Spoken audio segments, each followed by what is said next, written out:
Bonsoir tout le monde, bienvenue pour le premier pod de lecture de l'année 2024. Aujourd'hui, on va avoir deux invités qui sont pas des petits nouveaux dans le monde littéraire.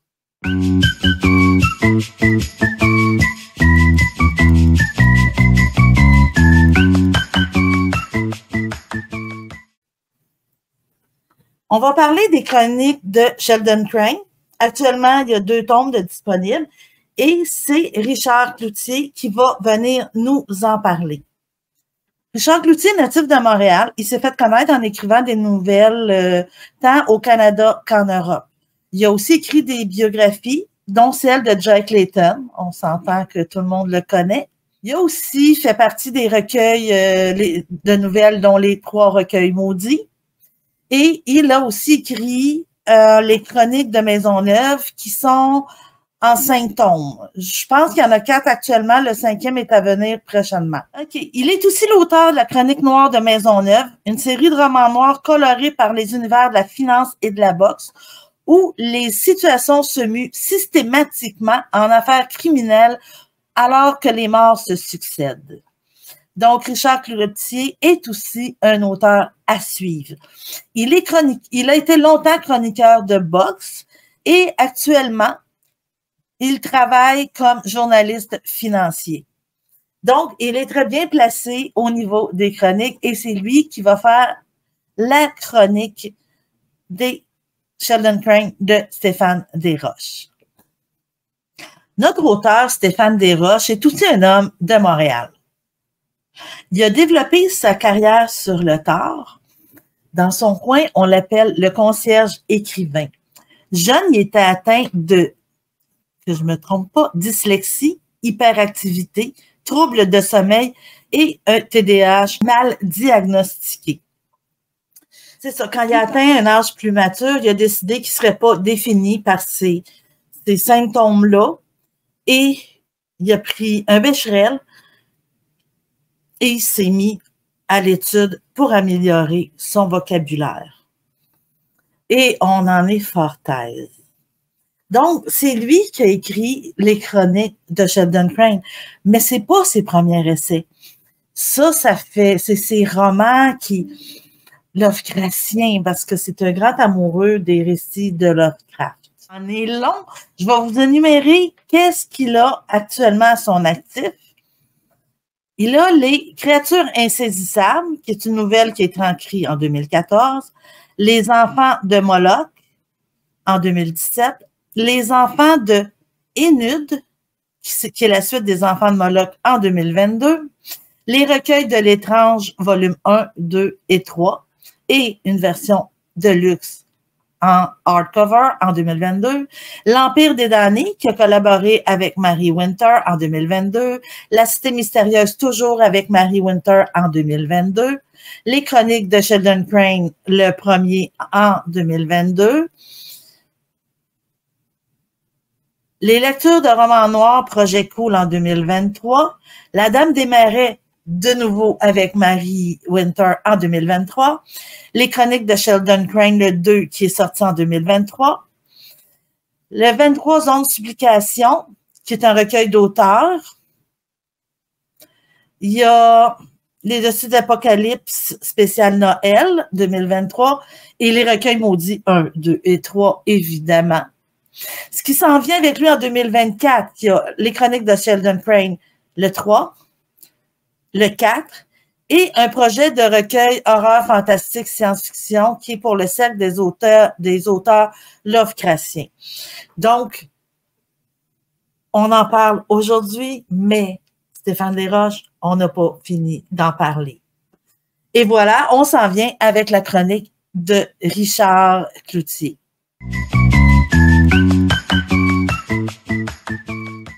Donc, je vais vous lire la 4e de couverture du premier tome de la série des Chroniques de l'étrange, du détective de l'étrange, en fait, Sheldon Crane, rédigé par Stéphane Desroches. Donc, ça va vous donner un aperçu assez complet du type de roman là, auquel on a affaire ici. Octobre 1929. un ex-militaire recyclé en détective privé, Sheldon Crane, découvrant dans le cadre du domaine familial l'ancien journal de son trisaïeul Nathaniel Crane, grand sorcier et nécromancien de la magie noire. Sa descendance fit tout pour le faire disparaître à jamais des annales de sa lignée. Le jeune et intrépide idéaliste tentera de résoudre ce qui hante ses nuits et ses cauchemars récurrents. S'amorcera alors une lutte acharnée entre une menace revenant d'entre les morts et des spectres de son passé ancestral. Une créature sinistre se réveille à Boston même. Une chasse contre le mal s'engagera, ce genre de quête qui sombrera rapidement dans un univers sordide et insondable de terreur millénaire. Donc, vous l'aurez compris, ça se déroule à Boston, ça se déroule pendant la crise financière de 1929. Et c'est très étrange. Donc, c'est pour ça que Sheldon Crane est le détective de l'étrange.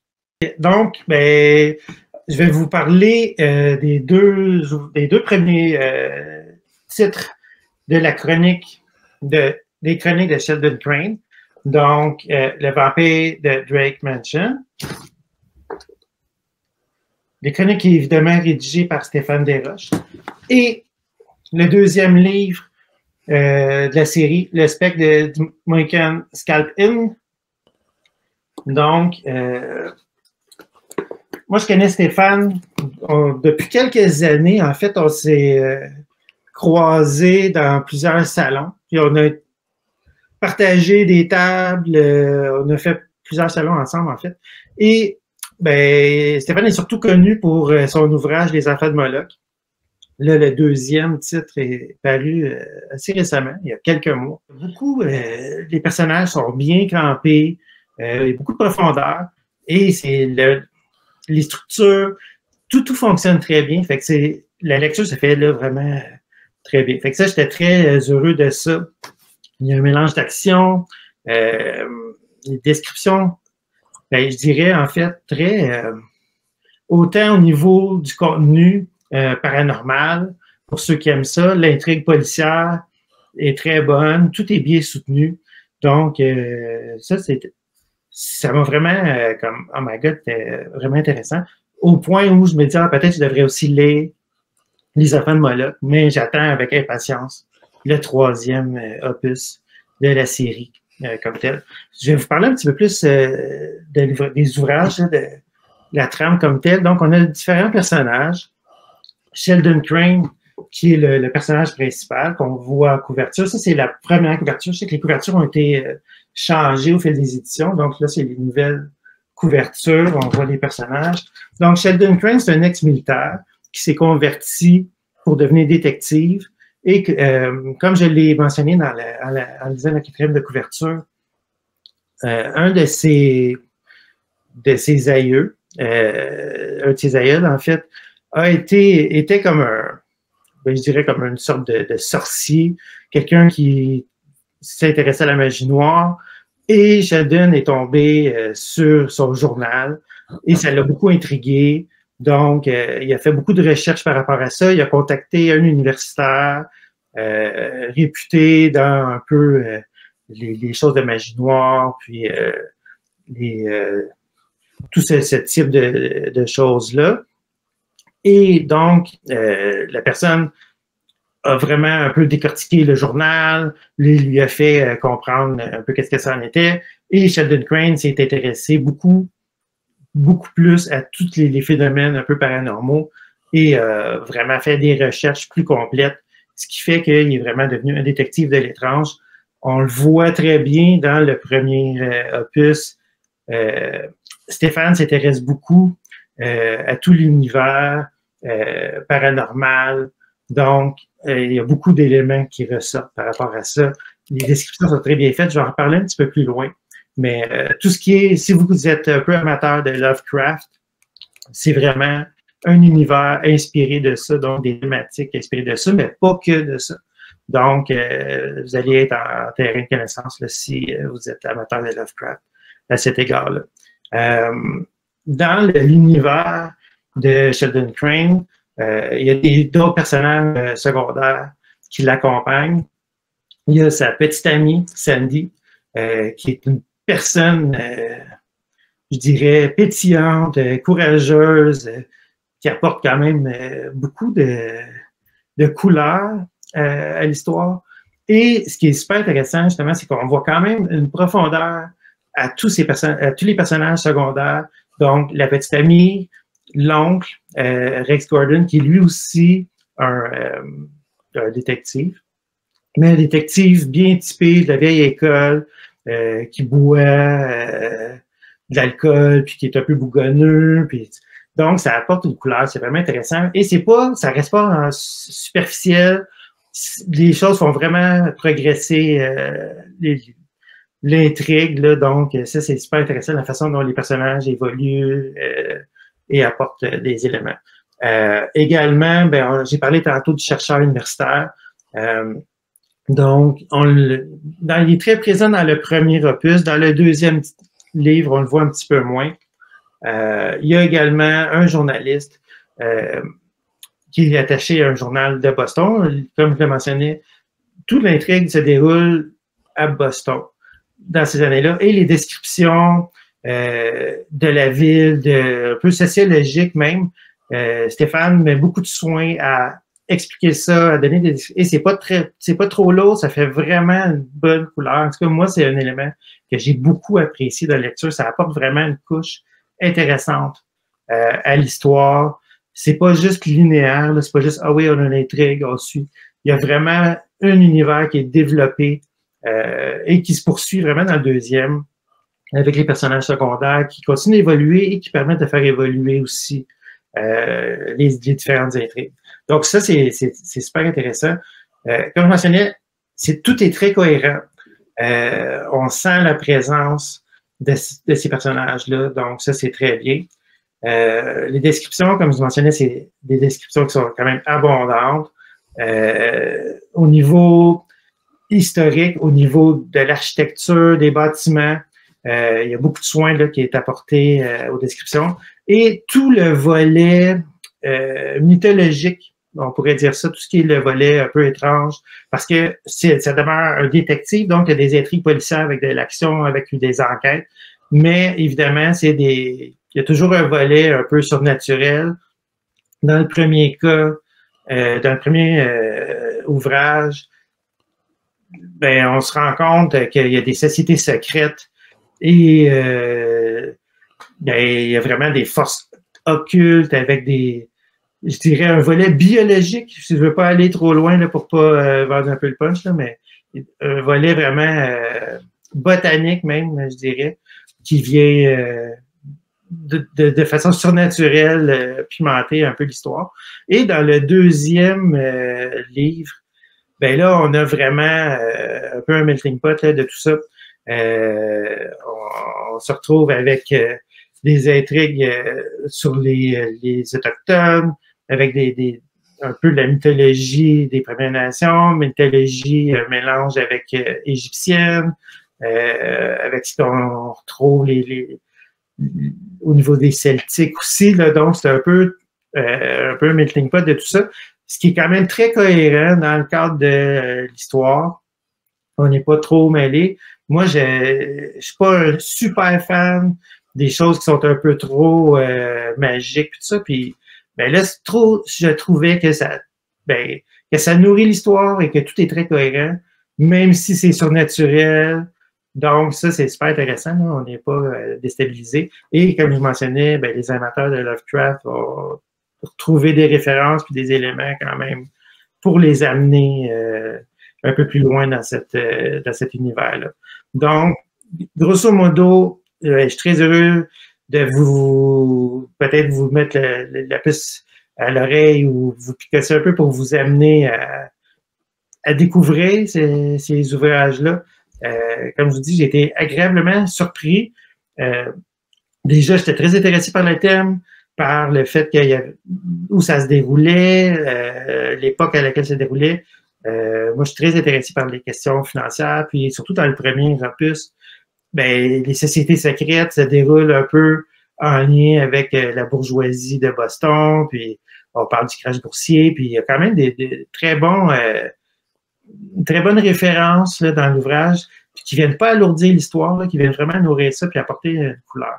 Donc, à cet égard-là, moi, j'étais très, très, très satisfait par la découverte de ces deux ouvrages-là. Et je vous encourage à découvrir cet univers-là également. Fait que, je vous rappelle, premier ouvrage, le premier titre, Le Vampire de Drake Mansion, et le deuxième, Le Spectre de Mohican Scalp.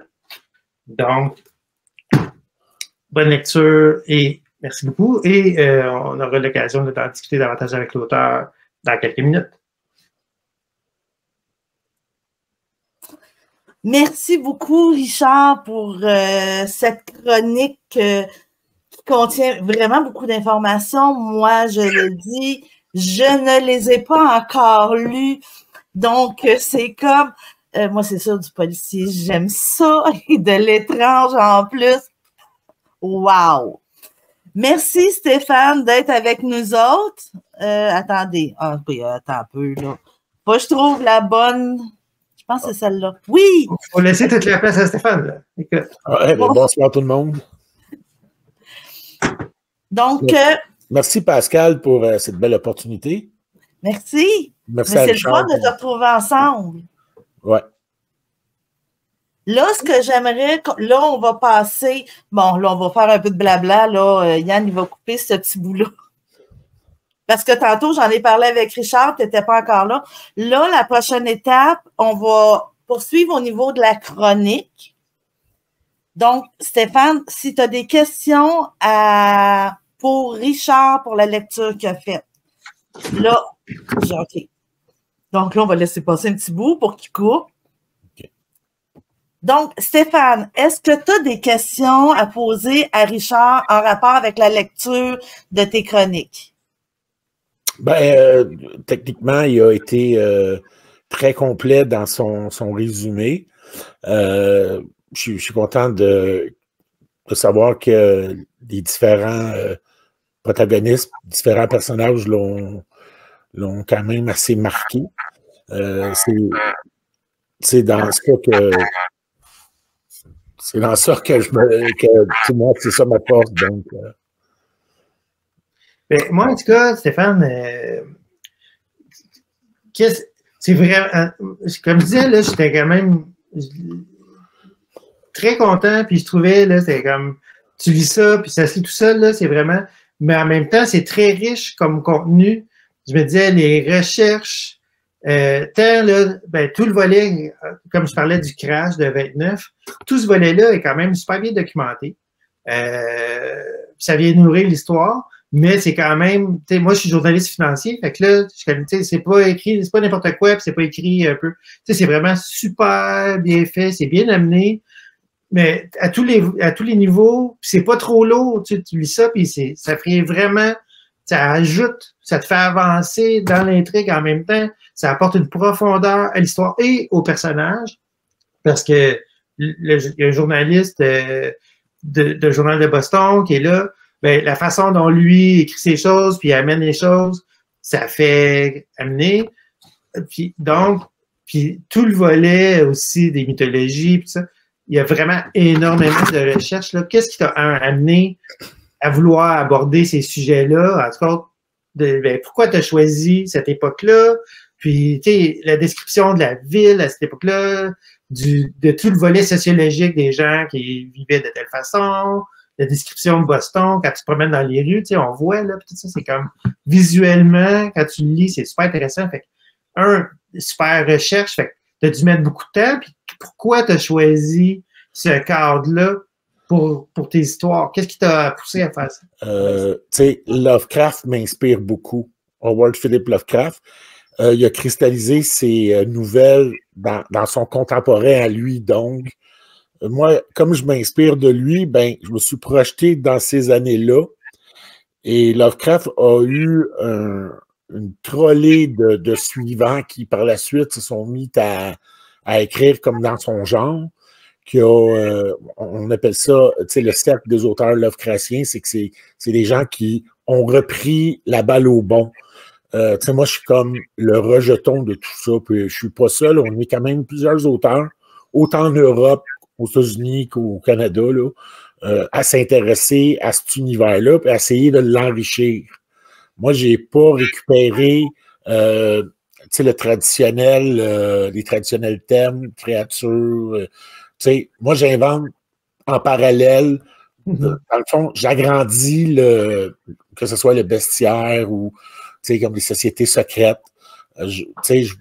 Donc, je travaille en parallèle, je m'inspire beaucoup parce que le Lucy Strauss a existé, a eu une certaine influence, mais comme moi, je l'ai comme modelé, je l'ai transformé, je l'ai mis encore plus sombre, plus sinistre. Dans le fond, c'est ma liberté d'auteur, là.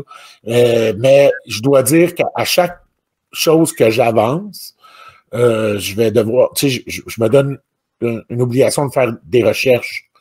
Donc, si je m'inspire des années 30, oui, c'est le crash boursier, la grande récession, c'est la prohibition, c'est tout l'univers de cette époque-là que je vais m'inspirer. Mais à chaque assertion que je fais, je dois vérifier un minimum, là. Donc, c'est pour ça que j'ai là-dedans, j'ai comme, je vais introduire, exemple, dans un des premiers restaurants à avoir eu un jukebox. Un jukebox, c'est ça. C'était comme, il fallait que j'aille la référence. Moi, je me suis inspiré de ce restaurant-là pour peut-être en créer un peu plus fantaisiste, là, mais qui est très plausible, justement, parce que tout se rapporte quand même à un minimum de recherche.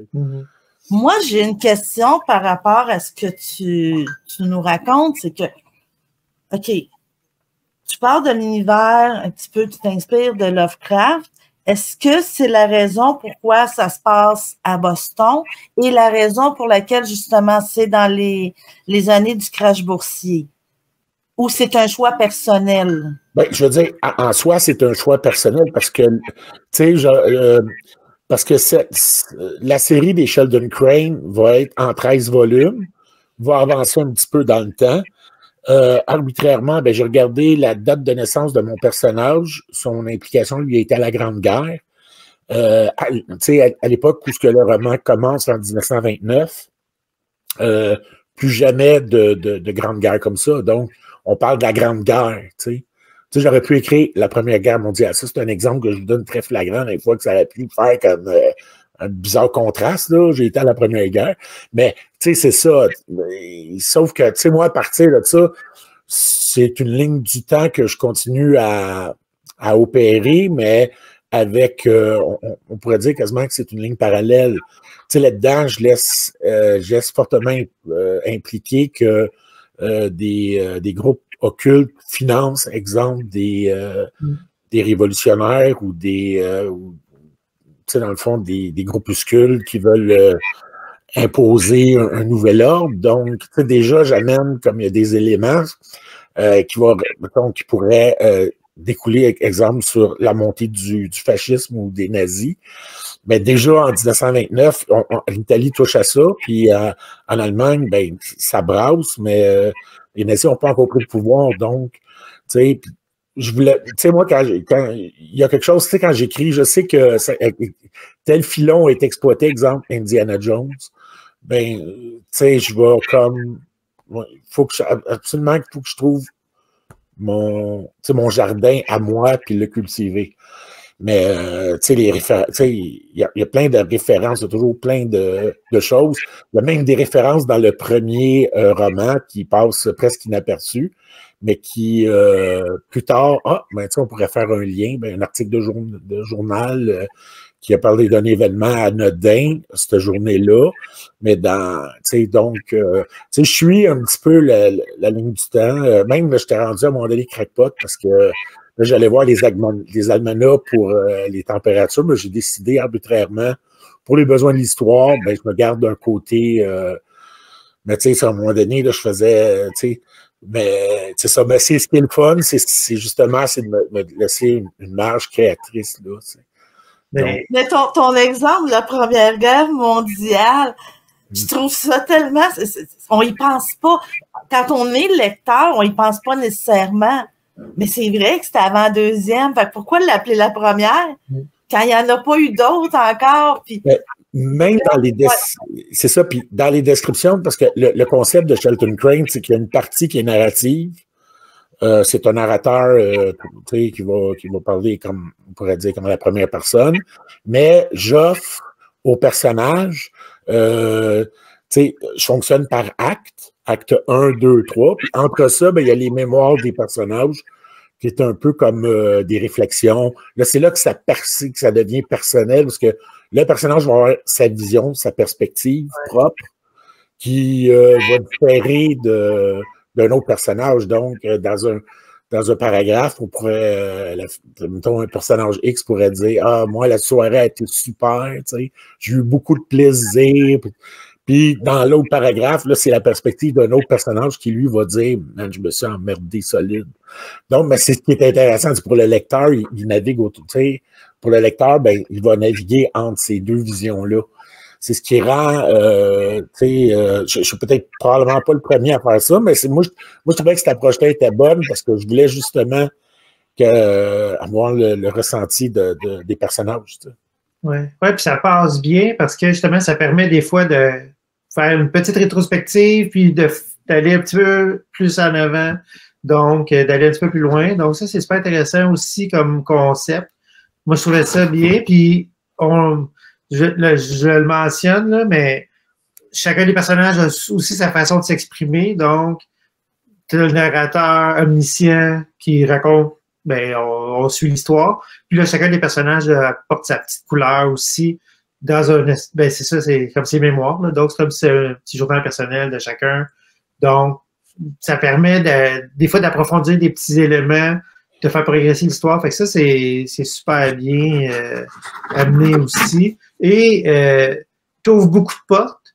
Puis c'est ça, je mentionne, tu sais, que tu dis, des fois, on a une petite affaire anodin, ben, plus loin, ou même dans l'autre livre, ben là, ça prend toute une dimension différente. Fait que c'est le cas. Tu sais, là, les deux histoires, techniquement, sont pas tant liées, mais il y a quand même, on se rend compte qu'il y a des gens qui ont des références entre eux ou qui sont peut-être déjà vus, ou en tout cas, on peut se douter qu'il y a quelque chose qui se passe. Et je soupçonne que c'est peut-être pas le prochain, mais qu'il y aura une suite avec certains des personnages qui vont revenir ou qu'on va revoir, en tout cas, selon certaines portes qui ont été ouvertes, là. Parce que c'est sûr que moi, c'est dès le premier jet, là, du premier, j'avais un nombre de copies en tête. L'histoire, la grande histoire, la saga était créée, mais je voulais je voulais recréer un peu l'univers style comme les Bob Moran de nos enfances, où c'est des personnages qui sont...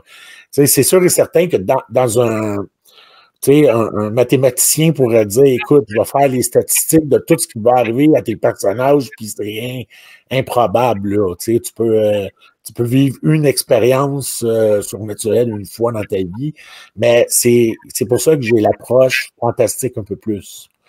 Je m'inspire beaucoup de Lovecraft, puis c'est un hommage à lui, mais j'ai voulu amener ma touche personnelle un peu plus pulp fiction des années 30, justement. Tu sais, les genres de vieux, ça c'était des vieux romans cheap, on appelait ça pulp, parce que les pages étaient, tu sais, c'était du papier cheap, puis les jeunes, tu sais, ou des romans de gare, tu sais, des choses que les gens lisaient, puis bon, tu sais, mais c'était des personnages, tu sais, des personnages mythiques comme Doc Savage, puis Dick Tracy, puis ces affaires, tu sais, il y avait des personnages fétiches de même. Fait que moi, c'était un peu un clin d'œil à ça aussi que je voulais faire. Ben, d'ailleurs, là, je vais en profiter pour le mentionner, là, mais je pense que ça t'a inspiré également ce type de publication-là sur ton format de livre, parce que là, je vais montrer la 4e de couverture. Ouais. On voit qu'il y a un 2e auteur, parce que chacun des livres présente un auteur invité qui est publié en nouvelle à la fin. Donc, Stéphane ouvre la porte, laisse un espace à un auteur différent pour chacun des ouvrages de la série. Donc, ici, pour le premier, on a, c'est Olivier Nolin qui a écrit une nouvelle qui se retrouve là. Et Yannick Beausoleil dans le 2e livre. Donc, à la fin de l'histoire, à la fin du roman de Stéphane, ben, il y a une nouvelle d'un auteur différent dans chacun des livres qui est présenté. Donc, ça aussi, c'est un peu le concept des Pulp Fiction, ou ben, des pulp, là, des pulp magazines, où il y avait une histoire principale avec un ou deux petites histoires des sites de kick, là, histoire dans ces publications-là. Puis, ben, autant dans le contenu que dans le format que dans la présentation, ça rappelle tout ça. Fait que ça encore, c'est un clin d'œil que Stéphane fait à ces publications-là. Puis à quoi le choix de ces auteurs-là? OK, ben, je peux faire un aparté. C'est simple, c'est qu'à un moment donné, j'avais 13 copies. Tu sais, dans le fond, je vais avoir 13 volumes. Puis j'avais cette idée-là dès le départ. Moi, je voulais offrir au début une vitrine à des auteurs, mettons, j'ai pas eu la chance d'être édité, tu sais, et plus ou moins connu. Puis moi, il y avait aussi une série quand j'étais peut-être 12, 13 ans ou 11 ans. Peut-être, je sais pas si vous étiez peut-être plus jeune que moi, c'était la série Inexpliquée. Dans l'Inexpliqué, c'était comme un fascicule à chaque semaine qui sortait, avec différents. Il y avait toujours 5 histoires différentes, des choses paranormales, qui ça touchait à tout, là, puis ça allait loin. Là. Puis à chaque semaine, ils vendaient un fascicule. Puis à la fin de ça, il y avait les maîtres de l'étrange, où à chaque copie, ben, il y avait comme un auteur invité. Fait que moi, je suis sûr que dès le départ, moi, j'avais ce concept-là. Je dis, moi, je veux offrir une fenêtre d'opportunité, de visibilité à des auteurs. J'avais déjà dans la ligne de mire lui que j'avais connu dans le Recueil Maudit 1. Donc, c'est un jeune garçon qui est, tu sais, maintenant, il est père de famille, mais tu sais, c'était comme, je voulais l'avoir. Puis là, ben, vu que moi, je voulais solliciter personne, donc ça a été plus comme un appel d'offres que j'ai fait sur ma page Facebook officielle. Si les auteurs sont intéressés, parce que, tu sais, je voulais, tu sais, il faut que la personne soit volontaire. En avant-première, je peux vous dire que les prochains, dans le 3, c'est Mig. Dans le 4, c'est Éric Gilbert. Dans le 5, c'est Lou et Ben. Puis, je pense que j'ai un auteur aussi dans la liste, s'il est toujours intéressé, Richard Cloutier. Oui, je pense qu'il est dans le 6e peut-être ou 7e. Non, mais tu sais, j'ai le dernier, ben, tu sais, ça, c'était une petite connivence que j'avais, tu sais, je la réservais pour Dave Turcotte-Lafont qui va fournir la nouvelle du dernier. J'ai Sylvain Bouffard qui s'est manifesté. J'ai, ben, tu sais, Marie Winter, ma complice, qui va aussi participer à, ben, tu sais, c'est elle qui a levé le flag. Elle dit, hey, j'aimerais ça avoir une opportunité. J'ai des auteurs aussi européens. Donc, j'avais posté la liste sur le Facebook. Moi, les gens se sont manifestés, disaient, moi, je veux ça. Comme Sylvain Bouffard, ben, lui avait dit, ben, moi, écoute, ou Dave, il a dit, moi, je vais, dans les derniers, on va voir comment ça va évoluer, tu sais. Mais là, déjà, le 3e, la couverture est en construction, ça devrait se faire cette fin de semaine. Là. Wow! Donc, dès que j'ai la couverture, on s'attaque, là, ça va sortir pour le salon de Drummondville qui vient, ça, c'est sûr et certain. OK, ça, c'était en avril. Oui. C'est ça. Le 21, si je ne me trompe pas. Oui, on parle la prochaine, ça pourrait être une semaine, c'est juste que je ne donne pas de date parce que, tu sais, des fois, il y a des contretemps, des inconvénients, il y a des problèmes. J'ai le 4e aussi, il est fini de corriger. Ça va être d'attaquer la couverture. Je vais sortir le 3, le 4. Puis là, je travaille à temps perdu sur le 5e. Ça. OK, ça avance vite. Ben, ça avance. À Drummondville, déjà, c'est certain, les gens vont pouvoir se procurer le 1 et le 2. Possiblement le 3. Non. Écoute, si je m'attelle, parce que aussi, moi, les échéanciers, il ne faut pas s'en cacher. Moi, je veux dire, il y a beaucoup de collaborations. Comme moi, exemple, ma correctrice, c'est Cathy Beauvais. Donc, Cathy Beauvais, moi, je ne suis pas là à tous les jours à l'appeler, puis ça avance-tu, puis ça. Moi, j'aime mieux, il y a le côté artistique, il y a le côté, tu sais, quand elle est dedans, vas-y. Comme même moi, j'écris, là, si ça me tente pas, je me force pas parce que il faut avoir le feu sacré. Donc, c'est pareil. Oui, c'est pareil pour les artistes qui travaillent sur mes mes couvertures, sur la correction, après ça, il y a la bêta-lecture. Tu sais, on a une petite équipe en arrière de ça qui s'est formée, mais moi, moi, je me mets pas de pression, je vois pas pourquoi je mettrais la pression sur les autres. Donc, on s'entend-tu pour dire que ça va sortir? Mais moi, là, j'ai comme un objectif. J'aimerais présenter le 3 et le 4 au Salon littéraire de Drummondville. Parce que c'est un super événement. Puis, j'ai pris un peu mes, on va dire, c'est pas une sabbatique, là, mais tu sais, dans mon travail, on a eu la grève. J'avais des choses personnelles à régler, donc je ne pouvais pas nécessairement avoir ma tête toute à ça. Donc, j'avais pris un petit peu mes distances des salons, je voulais mettre de l'ordre. Donc, mais c'est ça, comme je dis, là, ça peut débouler assez vite pour les 3-4 parce qu'ils sont techniquement, ils sont terminés, là, t'sais. Moi, le premier jet, deuxième jet, relecture, correction, pré-correction, ma pré-correction, c'est fait. Puis là, regarde, quand ça, on joue le jour, là, dès que j'ai des nouvelles, je me gênerai pas pour l'annoncer, mais, assurément, pour le Salon du livre de Drummondville, moi, regarde-moi le 1 et le 2 de côté, là. Moi, c'est sûr que c'est comme, moi, du moment que j'ai vu les pages couverture, là, ça a été comme, wow, ça a l'air mon genre de livre. Non, puis t'es tellement gentil, tu m'avais encouragé ben oui, à un moment donné, tu avais pris les enfants de Moloch. Oui, mais non, je ne l'ai pas fait pour t'encourager. Moi, je ne suis pas d'accord d'acheter un livre pour encourager. Moi, si j'achète un livre, je ne le sais pas quand, mais c'est parce que je vais le lire. Parce que les enfants de Moloch, vraiment, là, c'est dans mes lectures à faire parce que c'est vraiment un genre de sujet qui me... Wow! Non, j'ai vraiment, là... J'achète pas de livre pour encourager parce que je déteste que quelqu'un me dise « Je vais acheter un livre pour t'encourager ». Non, achète-les pas, c'est pour le mettre sur une tablette puis jamais le lire. Ouais, non, mais c'est sûr, mais quand même, le geste, je voulais le souligner parce que, regarde, juste là, l'opportunité que tu nous donnes, c'est apprécié, là. Oui, mais c'est ça, je veux dire. Moi, c'est toujours l'idée que ce soit mes livres ou les livres des autres, c'est pourquoi quelqu'un achèterait ton livre s'il n'en a jamais entendu parler? Parce qu'il y a des bijoux qui ne se vendent pas parce que les gens ne les connaissent pas. Donc, le pod de lecture, je l'ai créé pour ça. C'est sûr, j'aimerais ça être capable d'en faire un à tous les jours pour pouvoir faire connaître tous les auteurs, mais on s'entend que, bon, moi, si j'écris, je travaille, là, puis j'ai ma petite mini-équipe technique en arrière qui a quand même, je parle de Yann, que lui aussi, il travaille, puis il fait ça comme actuellement bénévolement. Donc, mais oui, c'est ça. On veut pouvoir permettre aux gens de découvrir des œuvres qui valent la peine d'être lues. Moi, avant que j'écrive, j'ai pratiquement jamais lu de roman québécois. Parce qu'on reste dans l'idée que ça va être écrit comme Fred Caillou parle. Oh boy. Mais on est loin de là. Ben oui, moi. Mais encore là, moi, non, mais le côté.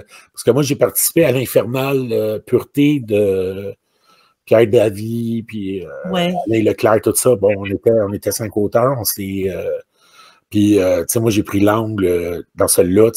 Vu que ça se passe local à Montréal, ben il y a un peu plus de liberté littéraire au niveau du. Fait que c'est du trash talk. Québécois, là, je veux dire. Oui, mais avant, c'était juste ça. Oui, mais quoi que, en tout cas, moi, personnellement, moi, je pense qu'il y en avait pour le bassin de la population qu'on a au Québec, on a énormément de plumes. Puis justement, moi, au début, j'avais, comme les enfants de Moloch, c'est quelque chose, moi, au début, on me disait, hey, tu devrais écrire local parce que le monde se reconnaisse. Puis moi, non. On est quoi? On est 8 millions au Québec? Ouais. On parle pas tout français. Puis il y en a qui parlent français, mais qui lisent qu'en anglais. Fait qu'on n'a pas le choix si on veut se faire connaître, si on veut se faire voir, de viser aussi l'international. Donc, d'écrire autant que possible en international. En tout cas, puis moi, le français, c'est tellement une belle langue que je découvre, comme Richard disait en préambule, là, moi, je suis sorti du parcours académique, puis j'écrivais phonétiquement, là, puis en tout cas, je ferai une imitation de comment je parlais, là. Je veux dire, c'est comme... Ouais. Vas-y donc. Ah non, là, c'est sûr, je veux dire... t'as-tu des bip-bip? Non, parce que, tu sais, je prenais les sacres, puis là, j'en faisais des compléments, des verbes, des adverbes, ah oui, donc, oui, des sujets, Non, mais c'était comme... Puis, je me contrôlais pas. Tu sais, là, tu sais, il faut faire un travail sur soi, tu sais, moi, mais, tu sais, là, je suis rendu à un âge assez vénérable que j'ai l'expérience de la vie. Non, mais tu sais, on mature, mais disons qu'à un moment donné, tu sais, c'était pas... puis peut-être que je m'en repercevais pas aussi, ça. Mais là, en tout cas, les romans dont on a parlé aujourd'hui, c'est super bien écrit, structure de phrase super bonne, niveau de langage... même parfois très recherché, là. C'est vraiment... donc... Ouais. Puis moi, je me gêne pas. Moi, il y a quelque chose, parce que tu sais, des fois, il y a des gens, tu sais, j'ai une consoeur qui m'a encouragé. Mais tu sais, qui a lu mon livre, elle disait, oh, mais des fois, il y a des mots durs, mais elle dit, écoute, j'ai commencé à faire des recherches Google, tu sais. Mettons, elle me lisait, puis là, elle prenait son cellulaire, puis là, elle googlait. Puis des fois, j'ai des termes. Tu sais, souvent, je vais parler, exemple, si je parle d'une sorte de cheval, ben je vais employer, mettons, peut-être un nom un peu plus scientifique. Là, je donne un exemple, pas, mais je vais utiliser aussi un nom plus commun. Fait soit on peut faire des associations, de dire, ah, OK, ça, c'est le nom du cheval en question. Mais aussi, on peut, écoute, on peut s'enrichir beaucoup à... Tu sais, moi, quand je lis un roman, puis ça m'arrive à moi, là, tu sais, si je veux me donner une image, des fois, je vais me servir de ces outils-là, puis j'encourage des gens, parce que des fois, il y a des images effroyables de description, tu sais, que quand on voit, OK, c'est à ça qui fait référence, ben, tu sais, ça amène du visuel. Ben déjà, là, moi aussi, je m'améliore beaucoup parce que je peaufine mon genre. Tu sais, comme Richard, tu as vu dans le premier, à un moment donné, je décrivais des bâtiments, puis là, moi, je m'amusais à faire des recherches mais parce que l'architecte en question avait une raison pour laquelle il faisait tel angle, tu sais, des arches, tel ci, tel ça. Des frontaux, tous des termes qu'on n'est pas nécessairement habitués si on n'est pas dans le milieu. Puis moi, tu sais, ben moi, tu sais, pas que je jouissais, là, mais je veux dire, c'était comme, tu sais, j'essayais de voir l'architecte essayer de faire de quoi de cohérent. Bon, ben c'est sûr que pour quelqu'un qui veut une lecture un petit peu plus légère, ben, tu sais, mais il faut faire abstraction de ça, parce que, tu sais, tu peux comprendre l'idée générale, puis pas te casser la tête, puis continuer. Je dois dire, justement, le vocabulaire est riche, et les descriptions, mais ça vient pas alourdir le texte, et c'est pas placé là pour faire un beau mot, tout coule bien. Des fois, il y a des petites affaires, tu dis, ah, la structure, peut-être, mais tout coule bien, puis justement, même si tout fonctionne bien, il n'y a pas rien qui semble, qui détonne ou qui dit, ah, je comprends rien, là, je suis tout mêlé, ou pourquoi que ces 20 lignes-là, ça n'a pas rapport. Tout fonctionne bien. Fait que ça, justement, là, c'était vraiment super intéressant. Là, ça vient. En tout cas, moi, j'ai apprécié ce volet-là. Et je trouvais ça ultra surprenant. Là, j'étais comme. J'étais très content, en tout cas. Oui, parce qu'on parle du premier, ça se passe pendant la prohibition aux États-Unis. À un moment donné, ils ont imposé une interdiction d'alcool. Mais il y avait, tu sais, je fais référence à des speakeasy. Moi, je sais, par culture personnelle générale, c'est quoi un speakeasy. Ouais. Tu sais, si je dis, il s'en va prendre un verre au speakeasy, ben là, je me sentais obligé, surtout mais tu sais, c'est ça, c'est que moi, je m'investis là, OK, là, j'explique, j'essaie de faire une petite phrase pour expliquer c'est quoi le speakeasy. Fait que c'est sûr et certain que c'est une immersion, c'est le fun, mais... C'est bien fait, puis ça ne vient pas alourdir l'intrigue. Fait que mission accomplie. Oui. Mais tu sais, il faut dire aussi que Richard t'écrit aussi beaucoup d'intrigues policières et de reliées justement dans le monde. Fait que tu as des connaissances déjà, tu sais, générales assez poussées. Mais moi, règle générale, les gens qui le lisent. Parce que, tu sais, moi, je vais comme je vais mettre des descriptions, tout ça. Puis moi, ben, il y a toujours un côté, dans l'écriture, il y a toujours un côté parallèle.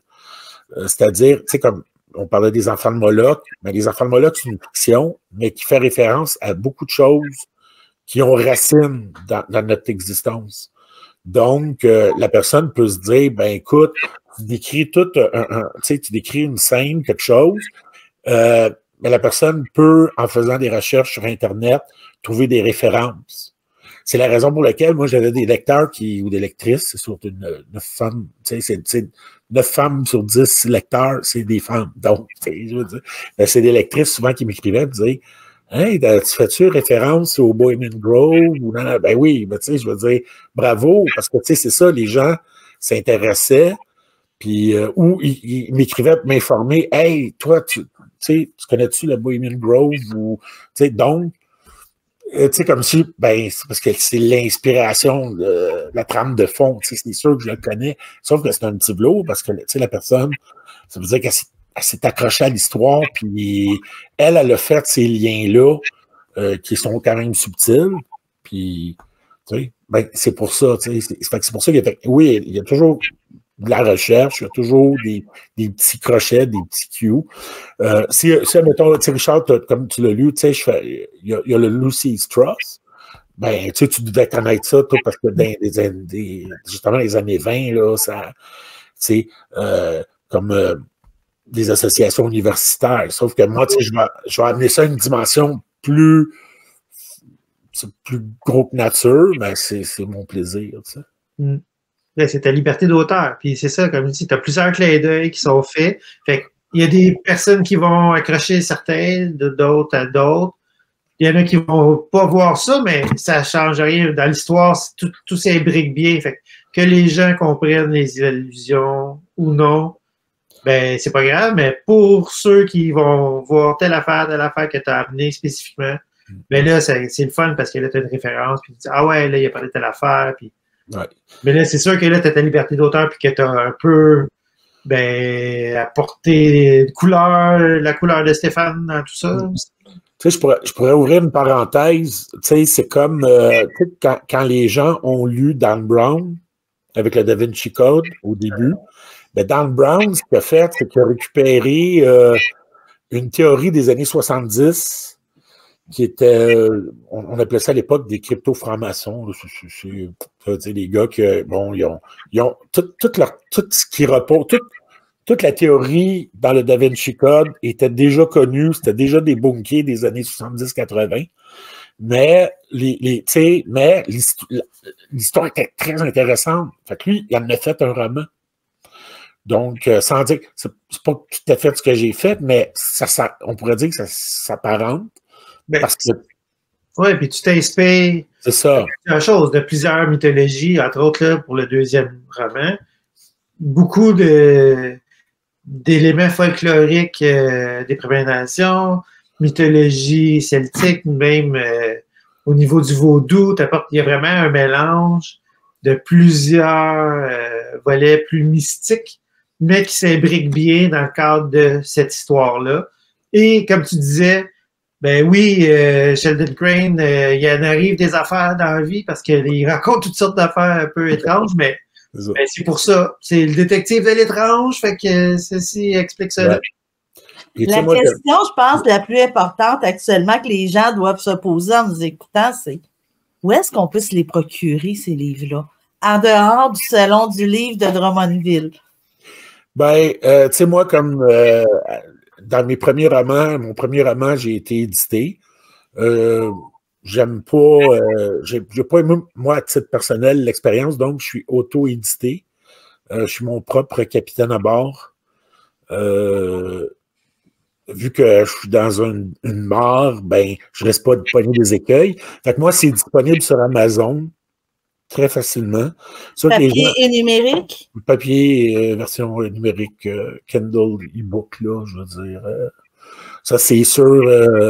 Puis, tu sais, moi, ben, comme je suis mon propre chef, ben, j'essaie de garder les prix pas trop chers, donc profitez-en, parce que, tu sais, le papier augmente toujours, là, mais pour l'instant, moi, j'ai conservé c'est un prix très abordable.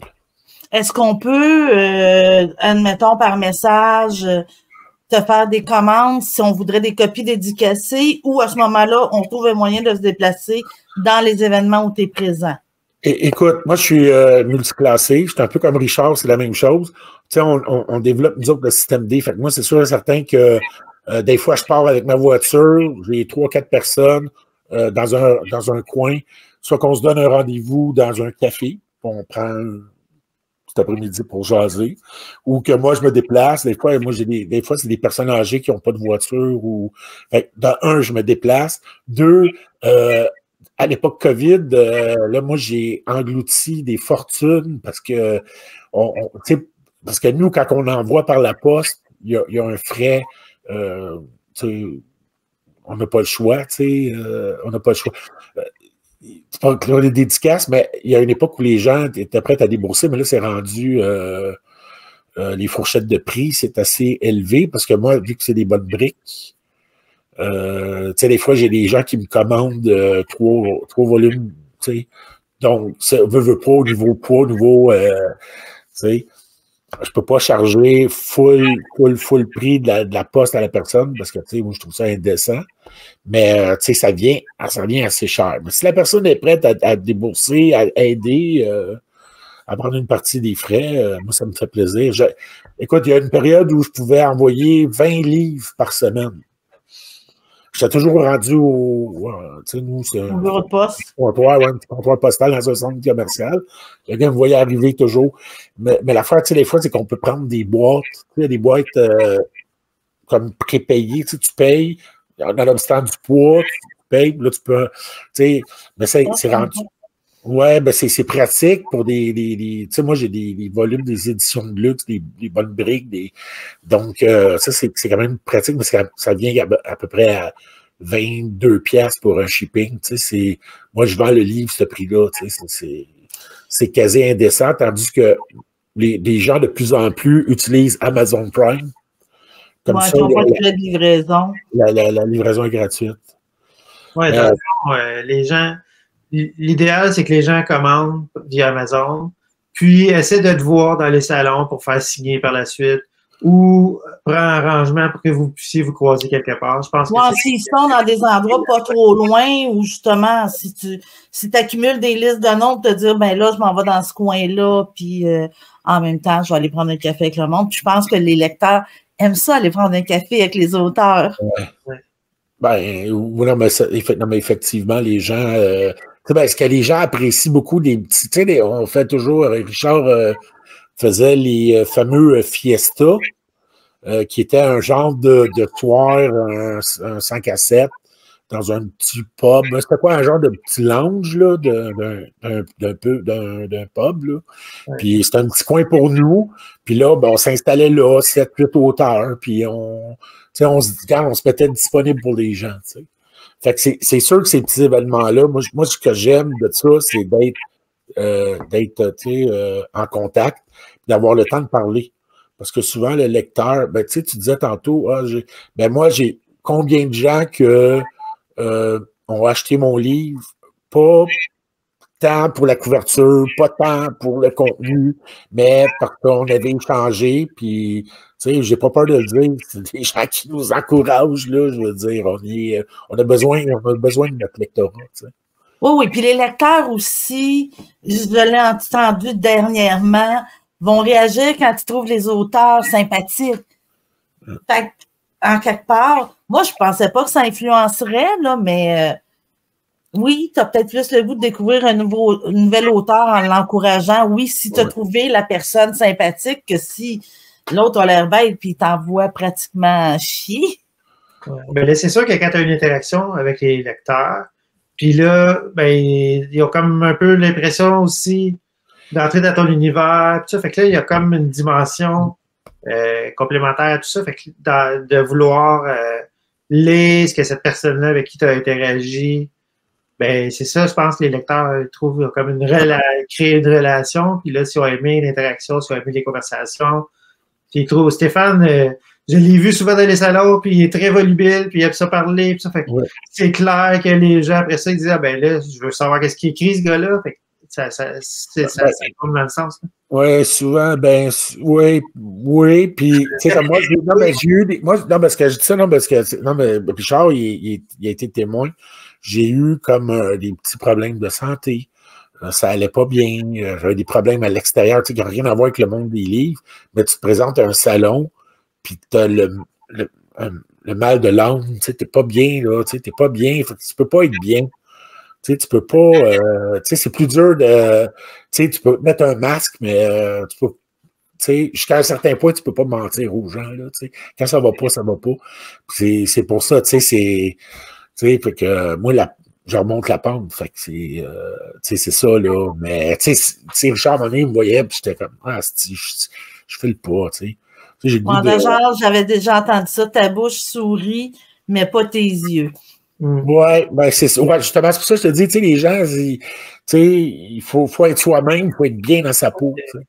Ouais. Fait que ça montre l'authenticité puis la transparence, puis t'as quand même toujours été bien présent, des bonnes conversations, puis fait que je pense que les gens apprécient ce côté-là, que ta transparence et ton authenticité. Fait que ça aurait été autre chose il y a 25-30 ans. Tu sais, j'aurais été. Là, tu sais, parce que là, moi, je suis dans les vénérables, là. Je suis beaucoup moins. Tu sais, moi, tu sais, d'un 5 à 7, les 3-4 shooters, là, comme Nancy Boucher faisait. Je suis plus. Tu sais, je me sens moins appelé par ça. Tu sais, je suis plus. Tu te prends avec moi d'un vénérable, ça va. Ouais. Non, ben, tu sais, je suis plus à stage, je suis plus. Tu sais, mais c'est ça. Mais l'important, c'est ça, c'est d'être bien dans sa peau. Tu sais, tu peux pas te tromper, tu peux pas te trahir, tu peux pas te mentir à toi-même, ça va pas, regarde, je suis là. Ça paraît. C'est ça. Ben, les gars, merci. Ça a été une magnifique soirée. Ça a été vraiment le fun de parler avec vous autres. J'espère que vous autres aussi, vous avez eu du fun. Ouais. On espère que les lecteurs vont aimer ça, nous écouter. Puis, ça, à découvrir les deux ouvrages-là. Donc, Stéphane, tu vas pouvoir nous parler de ce qui s'en vient pour toi. Stéphane? Oui. Vous êtes prêts? Qu'est-ce que tu as de bon qui s'en vient bientôt? Ben, comme je vous l'ai précédemment dit, j'ai pris un certain recul, j'avais des choses à régler. Le prochain gros événement dans lequel je fais partie, ça va être le Salon littéraire de Drummondville qui va être le dimanche 21 avril. Alors, vous pouvez venir, on voit tous les auteurs présents, je pense qu'on va être une centaine d'auteurs. Ça va être un gros événement. Puis on va avoir une section vraiment réservée pour différents styles, entre autres horreur, policier noir. Nous, on va avoir une très belle délégation là. Alors, je pense que en tout cas, je pense que tous les gens vont être là. Pour l'instant, c'est ce que je me réserve parce que comme je vous disais, j'ai beaucoup de choses à régler. Puis je vais voir la sortie du Sheldon Crane, le 3e, qui devrait, écoute, c'est une question de semaine. Je veux l'avoir disponible pour le mois de mars. Donc, c'est très possible. Peut-être le 4e aussi, le 4e Sheldon Crane. Je vais faire des apparitions dans différents recueils de nouvelles. Donc, juste venez vous inscrire sur mes pages Facebook pour avoir le maximum d'infos. Bon, attends un peu, je m'en reviens là. Bon, merci Stéphane. Puis, oui, Eric, Yann, il y a des petits bouts à couper. Là. Oui, puis j'étais intimidé tout ça. Allô, y a quelqu'un? Mais en passant, Stéphane, le 21 avril, on est plus que 100 auteurs sur place. Je ne me souviens plus, mais je pense que ça roule en 130, dans les alentours de 130.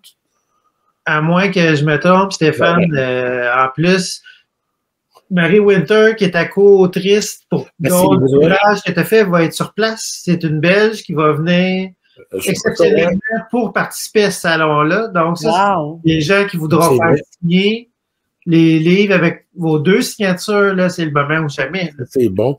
On peut faire une autre prise.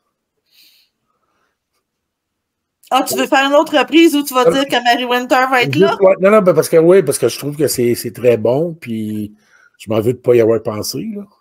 Oui. OK, attends, tu peux. Bon, donc, Stéphane, Oui. il y a des affaires assez spéciales qui s'en viennent prochainement. Peux-tu nous en parler? Oui, j'ai collaboré avec une auteure de Belgique, Mary Winter, pour 3 de ses romans. Et elle va venir de sa Belgique natale pour passer quelques semaines avec nous ici au Québec. Et elle va être présente au Salon littéraire de Drummondville. Donc, si ça, écoute, c'est une opportunité en or de venir chercher sa dédicace personnalisée. Parce que moi, j'ai vendu beaucoup de ses livres ici au Québec, comme elle a vendu beaucoup de mes livres en Europe. Le problème, tu sais, c'est qu'on ne peut pas les dédicacer ou c'est très dur. Là, c'est l'opportunité en rêve. Elle prend l'avion pour venir voir les gens au Québec. Donc, essayez d'amener vos copies, d'aller chercher sa dédicace. Ça va être quelque chose qui va lui faire très chaud au cœur. Attends, je m'en reviens. À un moment donné, je vais être plus vite, là. Oui. Merci, Stéphane. On est content. On va en profiter qu'elle soit là pour se préparer des dédicaces là, pour ceux qui vont se présenter à Drummondville. Il y en a probablement qui vont se permettre de faire plus de chemin justement parce qu'elle est là. Ben écoute, comme j'ai parlé d'un chiffre très conservateur avec 100, là, c'est peut-être 130, là, c'est fou. Ça va être tellement annoncé sur la toile, surtout sur Instagram puis Facebook. On peut pas manquer ce rendez-vous-là. Oui, puis l'année dernière, j'étais là aussi, puis ça a été un gros salon. Wow, c'était vraiment impressionnant, là. Lou puis Ben, ils font une job de titan avec ce salon-là. C'est vraiment un gros bravo pour ces auteurs-là. Lou, justement, va être avec nous autres en février dans le deuxième pod de lecture de l'année. Good. Donc, on va être content de la recevoir. Maintenant, Richard, Allô. toi aussi, tu as des nouveautés qui s'en viennent pour les mois à venir et c'est à toi de nous en parler. On va te mettre de l'avant. Oui, ben pour ma part, ben j'ai ma chronique noire de Maisonneuve, qui est ma série de romans noirs. Donc, le 5e ouvrage va paraître cette année. Donc, ça vient clore, en fait, mon cycle de la chronique noire. Et je devrais avoir également, à la fin de l'année, un autre roman d'horreur, cette fois-là. Mais qui est un peu différent de ce que je fais en termes de roman habituellement. Donc, c'est ce qui s'en vient. Et évidemment, chaque année, je publie aussi un ouvrage de nouvelles, un recueil de nouvelles. Donc, il y aura aussi un recueil de nouvelles à la fin de l'année. Ben, pour octobre, habituellement, c'est des nouvelles d'épouvante. Donc, on essaie de coordonner ça avec l'Halloween. Donc, ça sera le 4e recueil de nouvelles cette année à venir. Et en termes de présence, j'ai 2 salons à venir en avril. Donc, le 13 avril à Joliette, on a un événement. Et le 21 avril, évidemment, à Drummondville, où je vais être présent aussi. Une question pour toi, Richard, justement, tes chroniques de Maisonneuve. Oui. Où est-ce que les gens peuvent se le procurer en dehors des événements? Bien, en dehors des événements, un peu comme Stéphane mentionnait, la chronique noire de Maisonneuve est publiée et disponible via Amazon en copie papier ou Kindle. Kindle Unlimited, les gens qui sont aussi abonnés à Kindle, donc c'est disponible gratuitement pour les abonnés. Vous pouvez aussi les commander en librairie. Je suis inscrit là, dans les différents éléments de référence. Donc, en librairie, il y a quand même des commandes. Là, les gens peuvent les commander. Il y a certaines librairies qui tiennent en consignation les ouvrages, mais la plupart, là, c'est sur commande. Si vous allez dans les réseaux de librairies régulières là, du Québec ou Renaud-Bré, tout ça, vous pouvez les commander, les faire venir. Ou les bibliothèques, là, ça c'est toujours une chose à faire. Pour tous les auteurs, là, dans le fond, si vous voulez encourager les auteurs, allez aux bibliothèques commander les ouvrages. Les bibliothèques doivent acheter les livres via les librairies. c'est décret gouvernemental. Donc, ben, ça se fait automatiquement. Là, les livres qui sont listés pour les librairies vont être disponibles demain dans les bibliothèques, puis là, sont accessibles à tout le monde par la suite. Fait que ça aussi, c'est quelque chose d'intéressant à faire. Fait que dans mon cas, Amazon, où vous pouvez m'écrire, puis un peu comme Stéphane mentionnait, ben, on peut s'organiser s'il y a lieu. Sinon, par la poste, là, c'est toujours possible de le faire. Mais Amazon, c'est la meilleure façon. Merci, Richard. Un petit mot, justement, parce qu'on a des auteurs publiés sur Amazon, puis quelqu'un m'a fait remarquer dernièrement que quand vous commandez un livre sur Amazon, c'est toujours apprécié par l'auteur que vous alliez commenter sur le site, que vous alliez voter, puis que pour que Amazon en tienne compte, pour rendre l'auteur plus visible, ben vous allez, avec le lien avec lequel vous avez commandé le livre, pour aller commenter et voter, là, à ce moment-là, Amazon va compter ça vraiment comme officiel. Parce que si vous votez sans avoir commandé le livre, ils considèrent que c'est pas un vrai vote pour empêcher les auteurs d'aller voter comme 25 fois avec des faux comptes. Donc, je vous encourage à le faire parce que ça aide beaucoup les auteurs d'avoir les commentaires et d'avoir les votes. Amazon rend leur livre plus visible.